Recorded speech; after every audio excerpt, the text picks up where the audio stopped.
kembali lagi dengan gua Oji. Oke, kali ini kita akan bahas salah satu platform online untuk desain grafis terbaik di dunia. Apalagi kalau bukan Canva.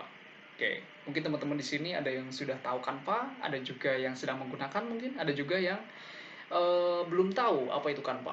Jadi untuk singkatnya, Canva ini adalah salah satu platform untuk mendesain dengan menyediakan berbagai fitur untuk membantu kita dalam memudahkan desain. Biasanya Canva ini digunakan dari mulai pemula sampai di level expert gitu ya.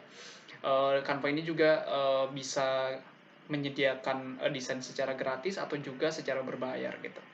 Oke, pada video kali ini kita akan bahas bagaimana Canva ini awal mulanya didirikan, kemudian bagaimana perjalanan Canva itu sendiri, dan bagaimana cara menggunakan atau mendesain tugas ya di website canva.com. Oke, kita akan bahas yang pertama adalah bagaimana sih pengguna ya Canva pada masa pandemi sekarang ini. Di masa pandemi mungkin teman-teman di sini ada yang sedang WFH ya, kemudian ada juga yang sedang kuliah online, itu pasti membutuhkan wadah untuk mendesain ya. Nah, wadah ini sangat berguna bagi teman-teman semua untuk menyelesaikan tugas-tugas baik kuliah ataupun di kerjaan gitu. Nah, di masa pandemi ternyata pengguna Canva itu meningkat ya, sangat signifikan sampai mendapat keuntungan sekitar 6 miliar US dollar atau kalau dirupiahkan itu setara dengan 87,2 triliun rupiah. Oke, ini adalah salah satu nominal yang sangat besar ya untuk startup di bidang desain grafis gitu. Nah, Canva ternyata didirikan oleh seorang perempuan yang bernama Melanie Perkins. Dia adalah warga negara Australia yang saat ini menjabat sebagai CEO dari startup Canva ini. Dan saat ini sekarang menjadi orang terkaya nomor 3 di Australia. Melansir dari laman Daily Mail, ternyata kekayaan dia saat ini mencapai 36,3 triliun guys. Oke, itu sangat luar biasa ya untuk nominal segitu. Kemudian bagaimana sih latar belakang dia akhirnya mendirikan Canva? Ini berasal dari waktu dia si Milani ini mengerjakan tugas-tugas seperti membuat poster atau presentasi. Tapi dia merasa ini terlalu susah ya, terlalu sulit gitu untuk uh, membuat secara manual gitu. Pada akhirnya dia membuat atau menciptakan sebuah ide bagaimana supaya orang-orang tuh mendesain tuh jadi lebih mudah dan simpel gitu. Maka tercetuslah akhirnya Canva. Tapi guys, dalam perjalanannya ternyata Canva ini tidak mudah ya, tidak langsung besar seperti sekarang ini. Pada awalnya Melanie di negaranya di Australia itu menawarkan kepada banyak investor ya terkait dengan idenya, tapi akhirnya banyak ditolak oleh para investor teknologi besar di sana. Akhirnya Melanie memutuskan untuk pergi ke California Utara selama 3 bulan kurang lebih untuk mengembangkan bisnis startupnya ini gitu. Dia mengajukan ratusan proposal ke berbagai investor.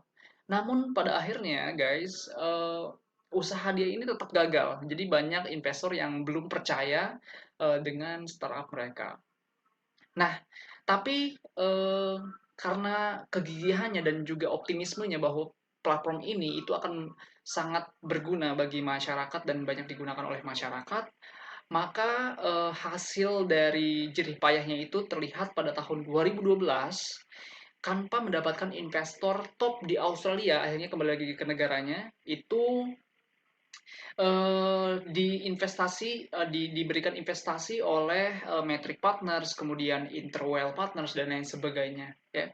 Dan akhirnya sampai sekarang ini Canva menjadi startup dengan status unicorn ya, dan dengan pengguna lebih dari 30 juta orang dari 190 negara di dunia. Jadi bukan cuma di Indonesia ternyata ya. Jadi seluruh dunia pun membutuhkan Canva ini.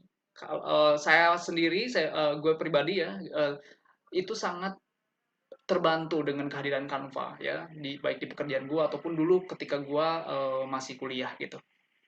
Nah, Melanie kemudian akhirnya memutuskan untuk uh, mengalokasikan dana dari keuntungan perusahaannya sebanyak 1% untuk dialokasikan kepada aksi sosial ya. Jadi ini salah satu contoh bagaimana startup tidak hanya untuk keuntungan komersil atau swasta saja, tapi juga bisa bermanfaat untuk orang lain. Tapi padahal kalau kita lihat Canva ini juga sudah bermanfaat ya, karena dia menyediakan kemudahan bagi para pengguna gitu. Seperti pengguna, khususnya pengguna-pengguna pemula kayak gua dan juga mungkin kalian di sini yang tidak bisa desain dengan menggunakan platform lain gitu.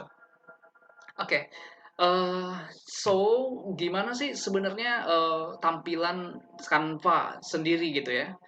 Oke, sekarang kita coba untuk lihat ya tampilan Canva. Sekarang kita coba untuk melihat bagaimana tampilan dari domain canva.com ya. Ini adalah platformnya yang bisa dilakukan untuk mendesain tugas-tugas kita. Nah, ini adalah tampilan depan home-nya. Nah, di sini banyak banget bagian, terdiri dari berbagai bagian seperti template, kemudian features, learn, pricing, ya. Dan di sebelah kanan sini ada akun. Jadi kalian yang belum punya akun itu belum bisa melakukan desain. Jadi kalian harus login dulu atau harus registrasi dulu di sini. Oke, kemudian ada create design, ini adalah membuat desain baru, dan di sini ada fitur-fitur pendukung. Di sebelah kiri ada all your design. Kalau kita klik itu ada desain-desain terakhir yang kita buat ya. Kemudian share with you ini adalah kalau misalnya kalian pengen kolaborasi dengan teman-teman atau kolega kerja ya, di mana kalian bisa mengerjakan desain secara bersama-sama itu di sini. Ada brand kit, ada content planner, all your folders, sama trust, dan lain sebagainya. Ini adalah di sebelah kirinya. Nah, di tampilan depannya ini kalian bisa melihat rekomendasi-rekomendasi apa aja yang mungkin disesuaikan dengan kebutuhan kalian gitu. Ada presentasi, ada poster, ada Instagram post, ada logo, ada player, dan lain sebagainya. Di sini masih banyak ya.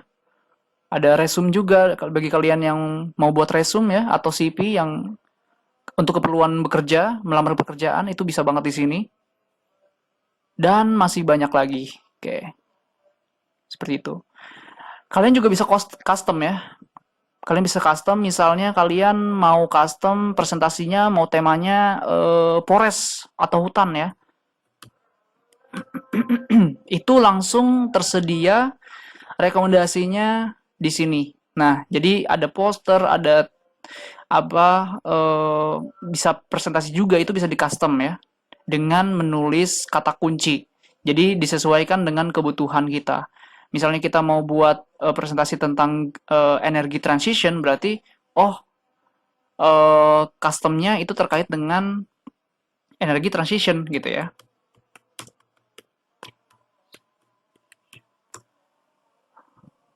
Nah, oke. Oke, memang terkadang tema-tema yang disediakan di sini juga masih belum lengkap banget ya. Tapi sebenarnya secara keseluruhan ini sangat lengkap desainnya. Sangat lengkap juga template-nya ya yang bisa kita pakai gitu. Nah, ada juga teman-teman di sini yang free, ada juga yang berbayar gitu. Jadi teman-teman diusahakan mencari template yang free agar bisa dikerjakan atau bisa di-download nantinya. Nah, ini yang ada logo pro-nya ini berarti dia berbayar. Sedangkan yang nggak ada itu ada tulisan free-nya di sini. Gitu.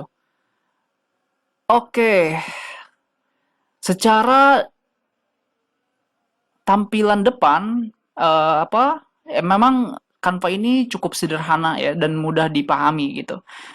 Sekarang kita coba untuk buka salah satu poster ya.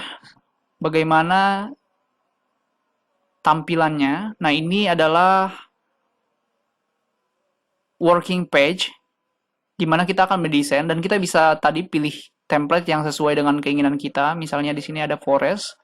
Nah, ini bisa kita pakai misalnya seperti ini. Nah, tulisan-tulisan yang ada di sini itu kita bisa custom aja langsung sesuai dengan kebutuhan gitu. Nah, di sini bisa diedit, di sini bisa diedit. Nah, fitur-fitur yang ada di sebelah kiri ini juga cukup membantu untuk kita mendesain gitu ya. Ini ada elemen, misalnya kita mau menambahkan elemen lingkaran di bagian sini, kemudian kita akan menambahkan foto gitu. Nah, ini bisa juga tinggal di-upload fotonya, kemudian nanti dia akan otomatis berada di posisi di sini. Nah, di sini juga ada upload. Upload itu adalah dokumen-dokumen yang kita butuhkan.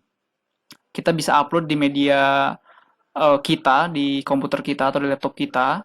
Itu nanti kita upload ke sini atau juga langsung bisa digeser ke sini ya dari apa? My dokumen, kita geser ke sini itu juga bisa. Kemudian ada tambahkan teks kalau misalnya kita butuh teks. Di sini ada pilihan berbagai jenis teks. Kemudian ada style juga. Ini untuk indah ya tampilan dari hasil kerja kita gitu. Nah, setelah semuanya selesai, itu kita bisa download di sini. Nah, di sini ada banyak pilihan file stylenya. Ada PNG, ada format JPG, ada format PDF, standar, dan lain sebagainya. Biasanya untuk poster seperti ini itu bisa di-download dengan style PNG ya. Jadi kita bisa langsung ke PNG, kemudian di sini langsung download dan itu akan langsung masuk ke folder kita gitu. Nah, oke. Secara keseluruhan sangat simple dan mudah dipahami, terutama untuk para pemula. Jadi tidak perlu ribet lagi ya untuk membuat desain baru karena mereka sudah menyediakan template Oke secara guys, sekian video dari gua. Jangan lupa buat subscribe, like, and comment biar gua bisa produksi video lainnya. See you next time.